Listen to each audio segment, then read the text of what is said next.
O próprio Deus apareceu para ele numa visão, enquanto ele orava, e disse: vai embora de Jerusalém, porque eles não vão te ouvir.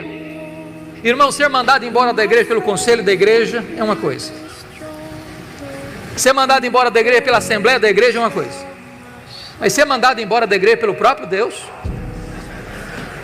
parece que não resta outra opção. Sabe o que Saulo fez? Ele não foi embora, não foi.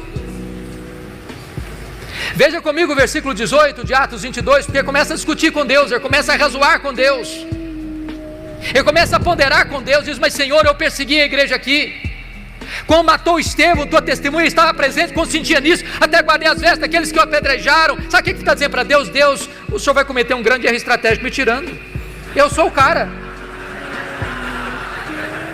eu tenho o melhor currículo, eu tenho o melhor perfil, o Senhor não pode fazer isso. Sabe o que aconteceu? Deus não mudou de ideia, foi Saulo quem teve que mudar e mudar-se. Deus diz: vai.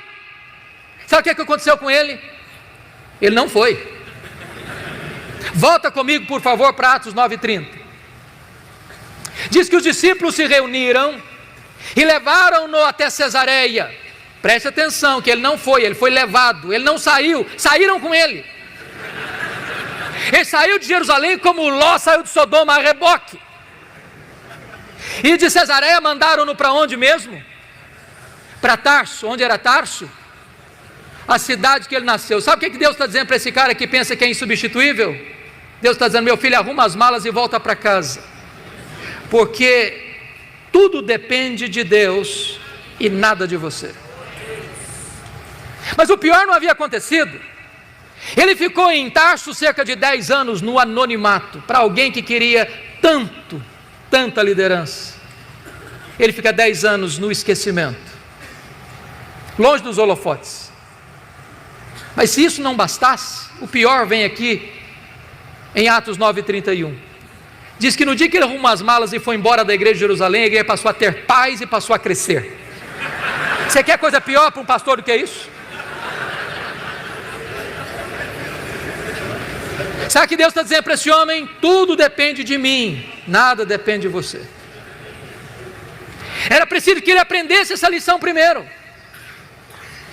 Diz a Bíblia que muito tempo depois acontece um avivamento em Antioquia da Síria, a terceira maior cidade do mundo, e a igreja de Jerusalém manda para lá o seu melhor pastor, Barnabé. E Barnabé, ao chegar ali, vê a graça de Deus prosperando, se alegra com isso, lembrou-se de Saulo, foi atrás dele, o buscou, e durante um ano eles ensinaram a palavra de Deus em Antioquia. Estando a igreja orando e jejuando, o Espírito Santo apareceu e disse: separai-me agora a Barnabé e a Saulo para a obra que os tenho chamado.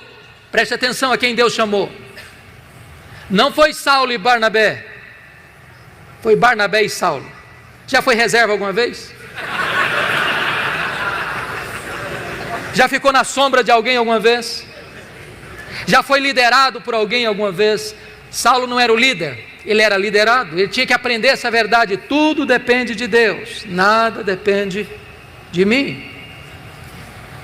Eles saíram para a primeira viagem missionária e foram para a ilha de Chipre e chegaram em Pafos.